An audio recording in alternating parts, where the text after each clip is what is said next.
da intimidade com Deus.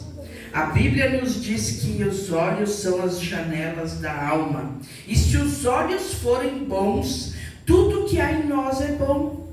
Por isso nós precisamos lutar, enfrentar todas as dificuldades e ter os olhos voltados para Jesus, voltados para o céu, para o autor e consumador da nossa fé. Quando aceitamos Jesus, aceitamos Ele porque, na maioria das vezes, porque queremos mudar de vida. E tem alguém que diz assim: se você não vier pelo amor, você virá pela dor. Muitas pessoas falam isso. Muitas vezes preferimos vir pelo amor, amar a Jesus, buscar a Deus em primeiro lugar e a sua justiça, e todas as outras coisas nos serão acrescentadas. Jesus, quando nós vamos iniciar a leitura da genealogia de Jesus, eu tenho certeza que a maioria dos irmãos que estão aqui não gostam de ler a genealogia de Jesus. Eu falo por mim também, que quando chegava naquela parte da Bíblia, Mateus capítulo 1, do versículo 1 ao 17, Lucas capítulo 3, do 23 ao 28, eu não entendia nada. Quanto mais lia, pior ficava. Mas lendo a Bíblia do início ao fim, nós vamos entender o que significa a genealogia de Jesus. Jesus foi enviado por Deus. É Deus que enviou o Filho primeiro e único dele para salvar a humanidade. Não de repente, depois de muitas e muitas e muitas tentativas. Então ele enviou o seu Filho. O seu Filho veio até nós como promessa de vida eterna. É por isso que nós aceitamos Jesus, para nos arrependermos do que fomos até o momento em que conhecemos Ele, e a partir daquele momento mudar de vida e sermos cidadãos do céu, adotados como filhos, porque é esta que é a promessa que Deus deu para cada um de nós. E se nós formos ler a ancestralidade de Jesus, nós vamos ver que Jesus veio da genealogia de famílias com muitas tragédias, com muitas dificuldades. Nenhuma família perfeita. Começa com Adão. Adão teve os filhos, 2 filhos, Caim e Abel. Já começou uma família ali com problemas, porque um irmão teve ciúme, teve inveja do outro, e não só a inveja, como também o homicídio. Ele matou o irmão, de tamanha inveja que era, ele não suportou. Então já começa lá. Adão fica só com um filho, mas depois Adão teve mais filhos, e foi da genealogia de Sete que veio Jesus. Seguindo Sete, teve um filho chamado Noé, que naquela época foi encontrado por Deus aqui na terra como um justo, como um homem temente a Deus, como um homem íntegro, como um homem capacitado para falar 120 anos que haveria o dilúvio, e que todos deveriam se preparar e deveriam entrar naquela arca. Mas enquanto Noé construía a arca, que Deus tinha dado as medidas, a largura, a altura, tudo, ele fez tudo que Deus mandou, porque além de tudo que ele tinha de bom, ainda ele era obediente. E ficou 120 anos alertando o povo. Ninguém deu ouvidos. Quem entrou na arca foi Noé, a esposa dele, os 3 filhos, as 3 noras e um casal de cada animal. Ficaram 40 dias dentro da arca no dilúvio, chovendo, e eles 40 dias ali dentro. Vocês imaginam o que é ficar 40 dias com todos aqueles animais comendo e morando e sobrevivendo dentro de uma arca, tudo fechado, porque estava debaixo da chuva, não tinha como abrir. E não foram só os 40 dias, até que a água baixou, foram 6 meses dentro da arca, e todos sobreviveram, porque eles tinham uma promessa, porque Deus tinha preparado aquele lugar e aquele tempo. Depois vem do filho de Sem. Noé teve Sem, Jafé e Cã. Do filho de Sem segue a genealogia de Jesus. Aí vem Abraão, Isaque, Jacó. Jacó teve 11 filhos, e um dos filhos de Jacó, o Judá, foi que veio a descendência de Jesus. Judá era um homem que tinha 3 filhos, o mais velho casou com Tamar, e a nora não teve filhos. E naquela época, aquele filho que não tinha descendência, não tinha deixado filhos, o irmão casava com a cunhada, depois que ela era viúva, o irmão casava com a viúva, mas para dar descendência pro irmão, não para ele.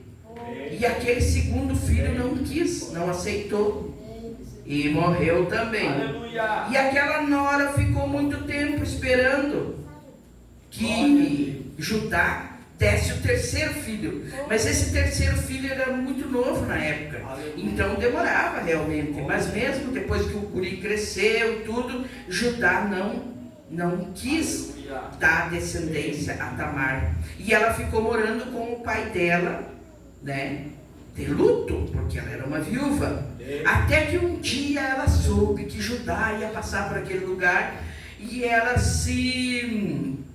como é que eu vou dizer, ela se fantasiou, ela fez de conta que era uma pessoa da vida, e estava lá num lugar, e o Judá enxergou e quis ter um relacionamento com ela.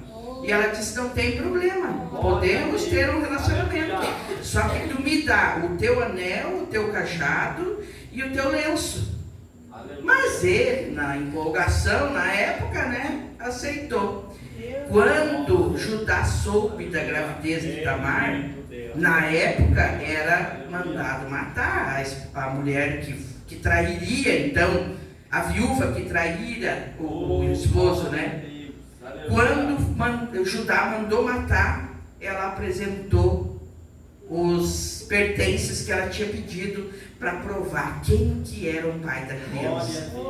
E daquele filho de Tamar, então seguiu, aí nasceu Jessé, nasceu Davi. E nessa genealogia também as mulheres eram diferentes, não eram mulheres que eram do povo hebreu e que tinha nascido em família hebreia. Uma das mulheres então era a Tamar, que era a nora de Judá. A segunda mulher era Raabe, que era uma prostituta, que vocês sabem que ela socorreu os espias, e por esse motivo Deus se agradou da atitude dela, porque ela escondeu aqueles espias e eles derrubaram todos os muros de Jericó, mas a casa de Raabe e a família dela foi protegida. Amém. Não foi derrubada, porque ela obedeceu, ela ouviu falar de Deus, ouviu falar da bondade, das maravilhas que Deus realizava, e ela tomou uma decisão de proteger os espias que estavam naquela época lá. Raabe se casa e tem um filho, Boaz. Boaz, o remitor de Ruth. Ruth, uma moabita, uma outra mulher que não era também do povo de Israel, Moabita é descendência de Moabe, que são os filhos de Ló.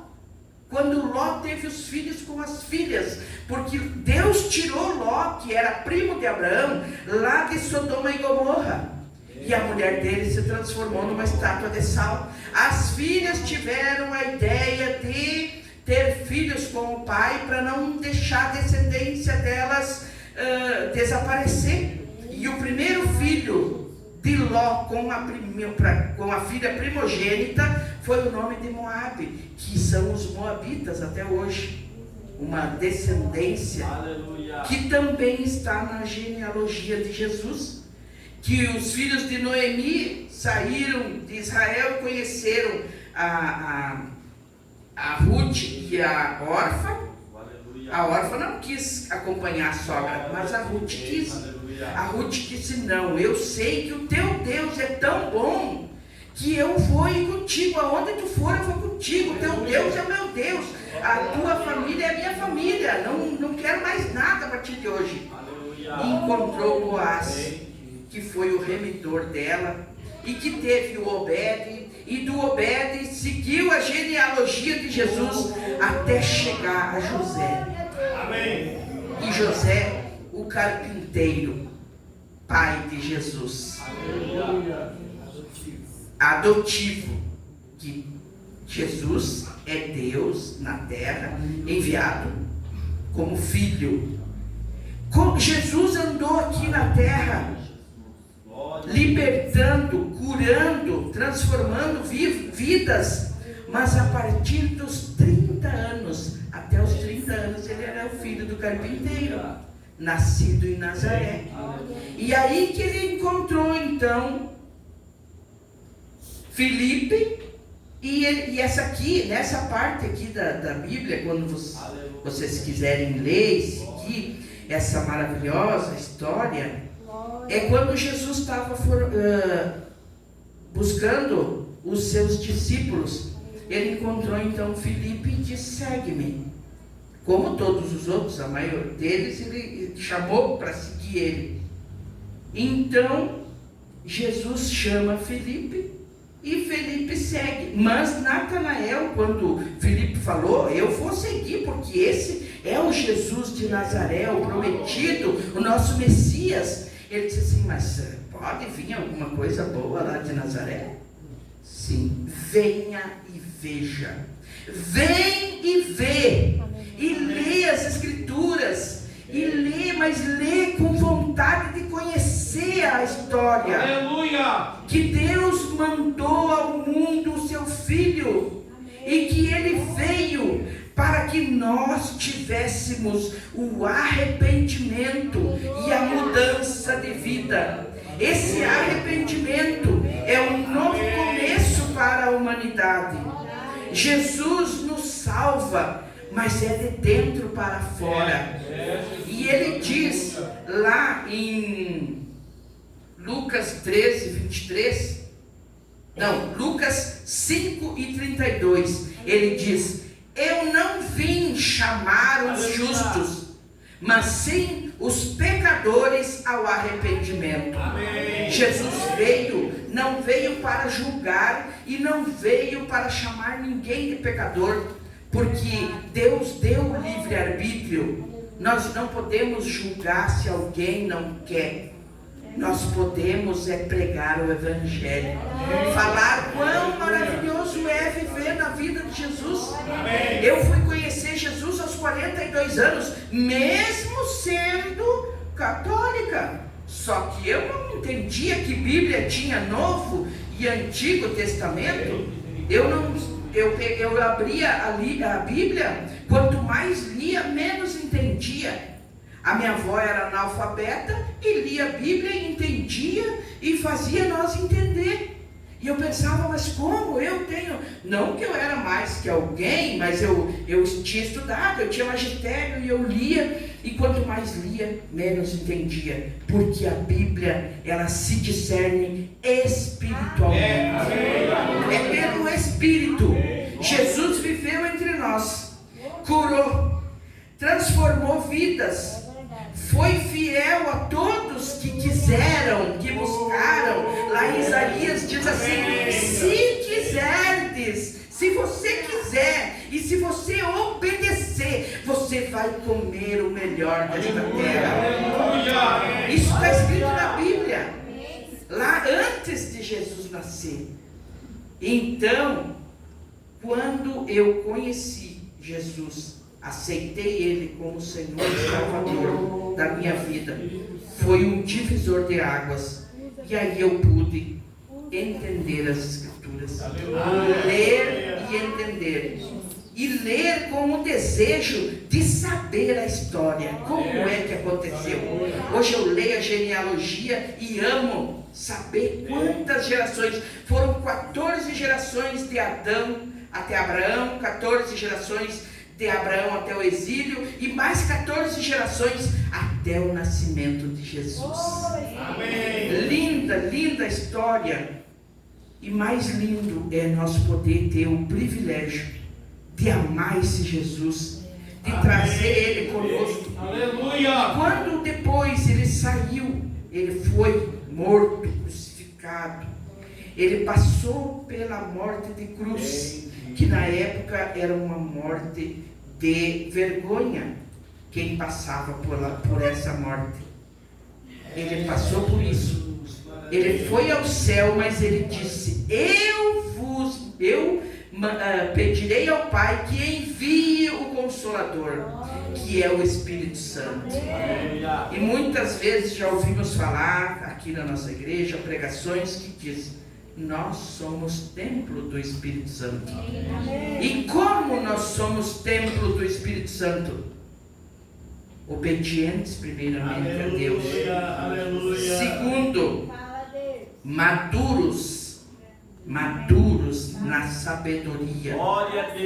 Precisamos ser maduros. No início da nossa conversão, tudo é novo, tudo é buscado com muito afinco, mas nós precisamos manter a maturidade e olhar para o alto, porque depois que nós aceitamos Cristo, nós nos arrependemos dos nossos pecados, nós mudamos de vida e não somos mais nós que vivemos, é Cristo que vive em nós. Nós precisamos ter essa decisão, essa certeza na nossa mente. Cristo vive em nós. E não pensem que é fácil. A Bíblia nos diz que se um irmão chegar e pedir para nós a nossa túnica, nós temos que dar também a nossa capa. Se ele pedir para nós caminhar com ele 1 milha, nós precisamos caminhar 2. Se alguém der um tapa no nosso lado direito, nós precisamos dar a outra parte, né? É a outra face. Nessa parte eu entendo que quando nós tomamos um tapa no lado direito, nós não viramos o rosto para ele dar um outro tapa. Nós o tratamos com amor, com educação, porque Jesus entrou na nossa vida e nos ensinou que nós precisamos orar pelos nossos inimigos, nós precisamos amar os que nos perseguem, nós precisamos fazer o que Ele nos ensinou, e Ele esteve aqui na terra, e Ele deixou escrito tudo isso para nós fazer. Não é fácil, mas nós precisamos ser cidadãos do céu, povo eleito, nação santa, porque nós queremos morar no céu. Uma passagem em Lucas 10 e 20 nos diz que os discípulos saíram e foram pregar o Evangelho. Eu vou achar aqui para mim não falar o que não é bem correto. Lucas capítulo 10, versículo 17 diz assim: e voltaram os 70 com alegria, dizendo: Senhor, pelo teu nome até os demônios se nos sujeitam. Amém. E disse-lhes: eu via Satanás como raio cair do céu. Eis que vos dou poder para pisar serpentes e escorpiões, e toda a força do inimigo, e nada vos fará dano algum. Olha o que Jesus diz, que Ele nos dá poder para pisar a cabeça de serpentes e escorpiões, e nada nos fará dano algum. Mas no versículo 20, Ele nos diz assim: mas não vos alegreis, porque se vos sujeitam os espíritos. Alegrai-vos antes por estar o vosso nome escrito nos céus, no livro da vida. Esse é o nosso destino, esse é o desejo do nosso coração, ter o nosso livro escrito no livro da vida. Romanos 12 nos diz que precisamos procurar. Romanos 12, versículo 2 nos diz assim: e não vos conformeis com este mundo, mas transformai-vos pela renovação do vosso entendimento, para que experimenteis qual seja a boa, agradável e perfeita vontade de Deus. Primeira coisa que Ele nos diz: não vos conformeis.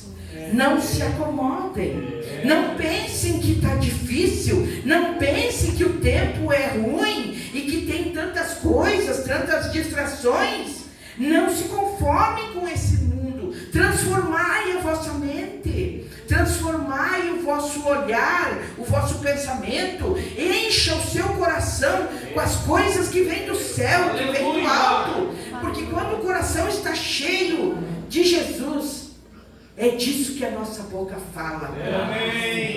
Agora, quando o nosso coração está cheio de mágoa, de rancor, de tanta coisa ruim, nós não conseguimos ver nada. Os nossos olhos ficam vedados. E os nossos olhos são as janelas da alma. Nós precisamos ver quão boa, perfeita e agradável é a vontade de Deus na nossa vida. No ano de 2016, mais ou menos, houve uma grande preocupação no mundo inteiro. E por causa dessa tecnologia tão avançada, hoje, uma informação precisa de 1 segundo, 1 minuto, para todo mundo ficar sabendo. E naquela época, todo mundo se preocupava com uma grande crise. Uma crise que era projetada para o mundo e que faltaria dinheiro e alimento e água e tanta coisa. E o povo se deteu a essa informação e se esqueceu que nós não estamos em crise. Nós estamos em Cristo. E aqueles que tomaram posse dessa promessa tiveram ideias, tiveram estratégias. E foi a época que eles mais viveram bem. Com a direção de Jesus na vida, com a bênção do Senhor, para quem? Para aquele disponível, para aquele disposto, para aquele que ama o que Deus fez na vida dele. E nós precisamos carregar dentro de nós essa certeza desse Jesus que cura, que salva, que transforma e que muda. E que muitas vezes nós passamos por um deserto, mas o deserto é a escola do Senhor. Ele jamais vai nos destruir, porque Jesus já disse: nada vai nos fazer dano algum, quando nós tivermos o nosso nome escrito no livro da vida.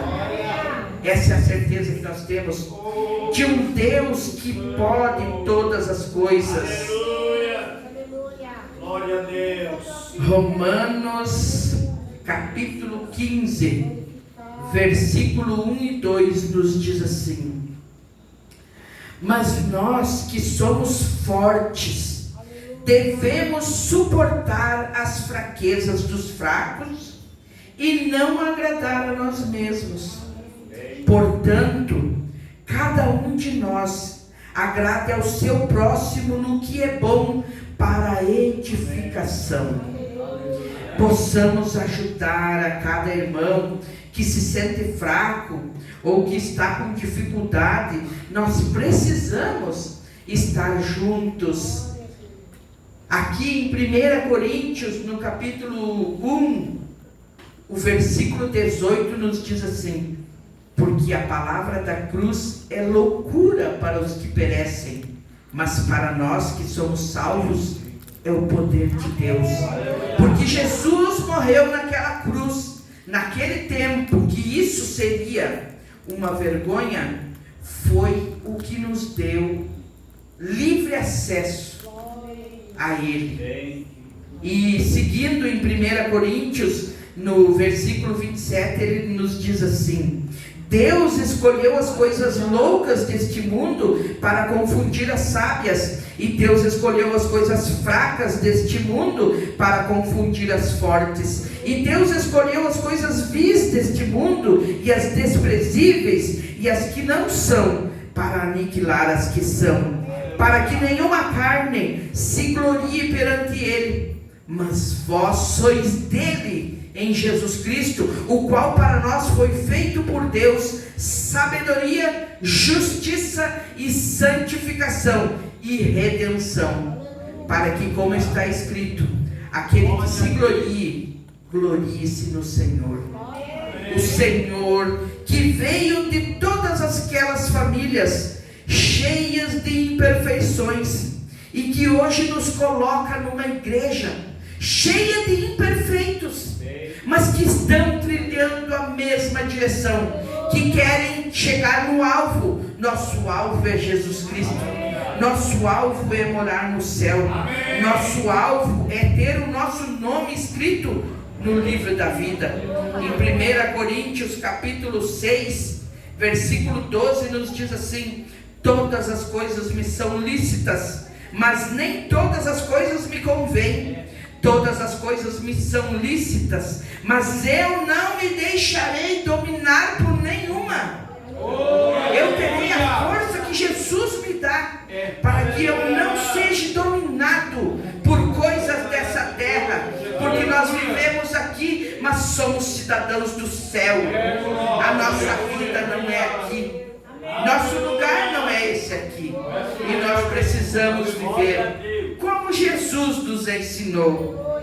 No capítulo 19 desse mesmo versículo, que nos diz: ou não sabeis que o nosso corpo é o templo do Espírito Santo, que habita em vós, proveniente de Deus, e que não sois de vós mesmos, porque fostes comprados por bom preço? Glorificai, pois, a Deus no vosso corpo e no vosso espírito, os quais pertencem a Deus. Nós não somos de nós mesmos, e nós pertencemos ao Senhor. E mais uma vez eu digo, que está escrito aqui também na Bíblia, que nós somos um povo escolhido, nação santa, sacerdócio real, e nós precisamos viver como tal. Aleluia. Amém? Continuamos. Gálatas capítulo 5. Aleluia. Gálatas capítulo 5, a partir do versículo 16, que nos ensina mais uma lição. Digo, porém, andai em espírito, e não cumprireis a concupiscência da carne, porque a carne cobiça contra o espírito, e o espírito contra a carne, e estes opõem-se um ao outro, para que não façais o que quereis. Mas se sois guiados pelo espírito, não estáis debaixo da lei, porque as obras da carne são manifestas, as quais são, olha as obras da carne, são 16 obras, que lutam todos os dias conosco, e que nós precisamos saber que elas são da carne e não do espírito, e nós precisamos combater ela com os frutos do espírito. As obras da carne são prostituição, impureza, lascívia, idolatria, feitiçarias, inimizades, porfias, emulações, iras, pelejas, dissensões, heresias, invejas, homicídios, bebedices, glutonarias e coisas semelhantes a essas, acerca das quais vos declaro, como já antes vos disse, que os que cometem tais coisas não herdarão o reino de Deus.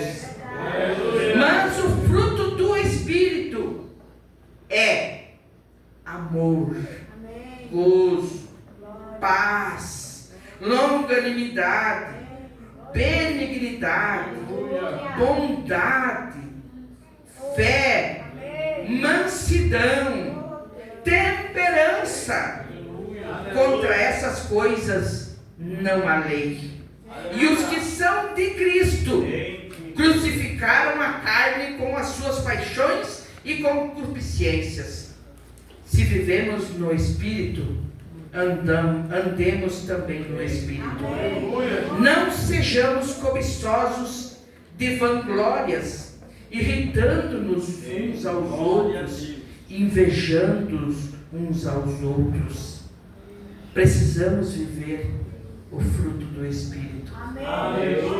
Eu pesquisei e preciso conversar um pouquinho sobre algumas obras da carne que nós lemos aqui. Muitas nós sabemos o que é: prostituição, feitiçaria, inimizade, homicídio, bebedice, glutonaria. Tudo isso aí nós sabemos o que é.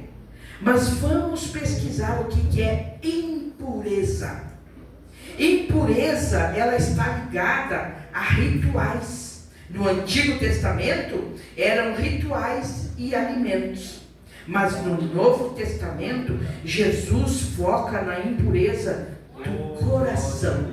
Os pensamentos e as intenções do coração. Jesus se concentra nessa impureza do coração. E aqui no Efésios capítulo 4 e versículo 18 nos diz assim: entenebrecidos no entendimento, separados da vida de Deus pela ignorância que há neles, pela dureza do seu coração. Deus mesmo prometeu nos dar um coração novo, um coração de carne.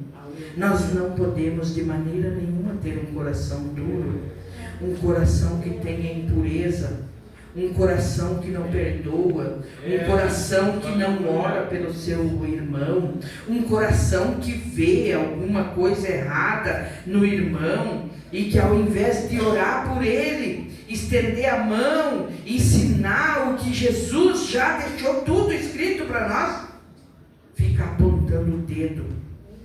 A cadeira do juiz já está ocupada. E o acusador também. Nós em Cristo Jesus, como nova criatura, e vivendo os frutos do Espírito, precisamos ajudar uns aos outros. Amém. Formamos um só corpo. Somos parte de um só corpo. Somos parte da igreja que Jesus comprou pelo sangue dele. E precisamos viver assim. Lascívia.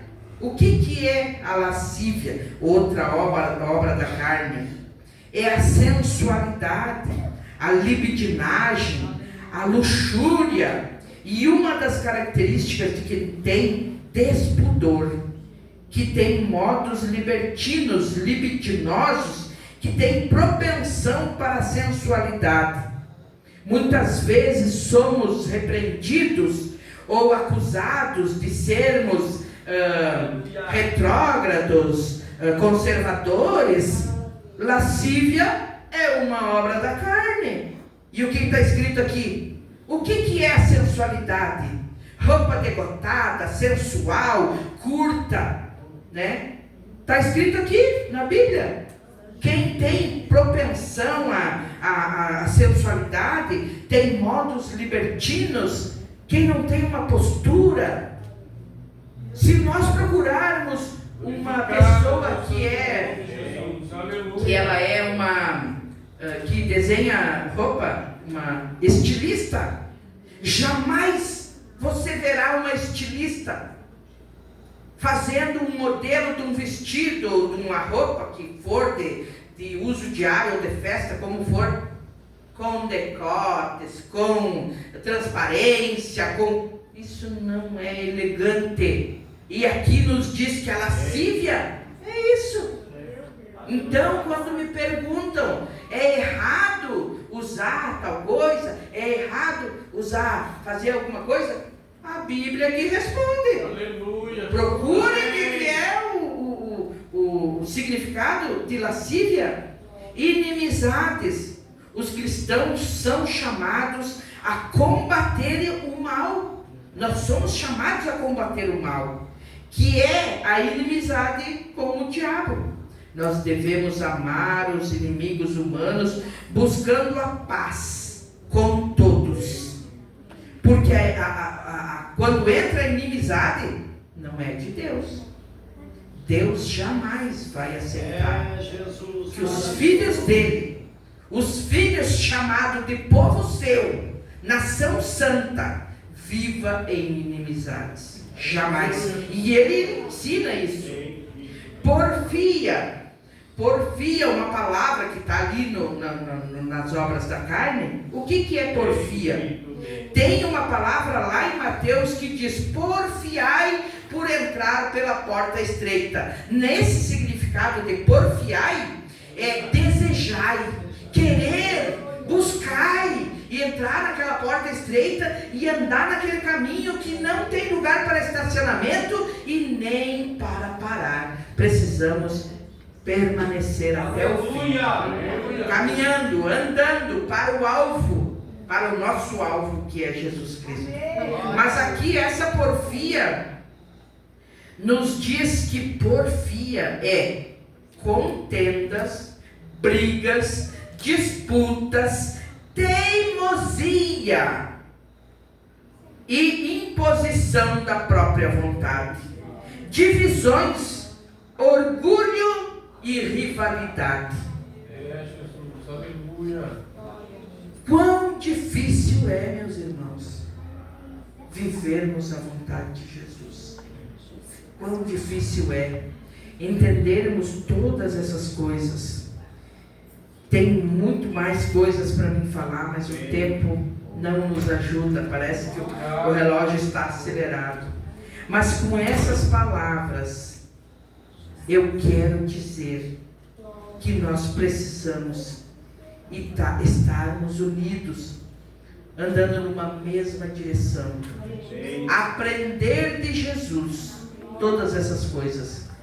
Ter sede de meditar na palavra de dia e de noite, buscando o significado das palavras e evitando as obras da carne, porque ela passa todos os dias combatendo contra o Espírito. Se somos templo do Espírito Santo, não pode haver lugar para as obras da carne. Amém. E o Espírito Santo habita num templo limpo, sem nada guardado. Precisamos ser peneira. Tudo que nos é falado, ou que nos é acusado, ou comentado, serve para mim? Vou guardar no meu coração. Que tudo que nós temos guardado no nosso coração é o nosso tesouro. Que em primeiro lugar no nosso coração seja Jesus, o nosso principal tesouro guardado aqui. E o que não serve para mim, passa na peneira e vai embora. Eu escutei uma vez uma história: 2 irmãos estavam brigados e um não queria ver a face do outro de jeito nenhum. Não havia quem pudesse fazer os dois conversarem, porque no momento de discussão, de briga ou de desacerto, A melhor coisa é o diálogo, mas não havia de jeito nenhum. Um tinha razão e o outro também tinha razão. E nenhum cedia para voltar a se dar. Porque, irmãos, nós aqui somos irmãos por adoção, somos todos filhos do mesmo pai. Mas um irmão genealógico é diferente. Chegou na casa de um dos irmãos e um morava de um lado do rio e o outro morava do outro lado do rio. Chegou um senhor de idade já, procurando emprego. E daí ele falou com um dos irmãos dele, disse: olha, eu ando por essa região aqui, estou precisando trabalhar, e daí eu vim perguntar se o senhor tem algum trabalho aí para me fazer, e daí eu estou disposto, né, e daí o senhor pode ver o meu trabalho, como é que é, tá? Então tá, eu quero que o senhor construa um muro, uma parede, aqui ó, nesse rio, porque eu não quero olhar lá do outro lado. Não quero ver nada que acontece lá. Ele deu essa ordem e saiu. Mas ele não perguntou nada para o construtor, né? Ele só deu a ordem e foi. E o construtor, ao invés de construir a parede, ele construiu uma ponte. E o outro irmão viu aquela ponte sendo construída. Quando ele enxergou aquela ponte sendo construída, ele disse: meu Deus, eu queria tanto falar com aquele meu irmão, e agora ele vem vindo, ele vem construindo uma ponte. E quando ficou pronta a ponte, ele correu para o outro lado, agradecer que o irmão tinha construído a ponte. Nesse momento, o dono que contratou o trabalho estava chegando e falando com o construtor: mas como? Eu não te disse que era para te fazer um paredão, um muro, que eu não precisasse olhar para lá? Daí ele olhou para ele e disse assim: sim, você me pediu para mim construir uma parede, mas eu não construo parede, eu construo pontes. E os dois irmãos conseguiram se acertar, se perdoar. E isso é um exemplo para nós, que possamos ser construtores de pontes. E para encerrar, eu quero ler Efésios capítulo 6. Efésios capítulo 6, a partir do verso 10, que nos diz assim: no demais, irmãos meus, fortalecei-vos no Senhor e na força do seu poder. Revesti-vos de toda a armadura de Deus, para que possais estar firmes contra as astutas ciladas do diabo. Porque não temos que lutar contra carne e sangue, mas sim contra os principados, contra as potestades, contra os príncipes das trevas desse século, contra as hostes espirituais da maldade nos lugares celestiais. Portanto, tomai toda a armadura de Deus, para que possais resistir no dia mau, e havendo feito tudo, ficar firmes. Amém? Que possamos tomar posse, que esse é o ensinamento que Jesus deixou para nós. Quero convidar a todos para nos colocarmos em pé.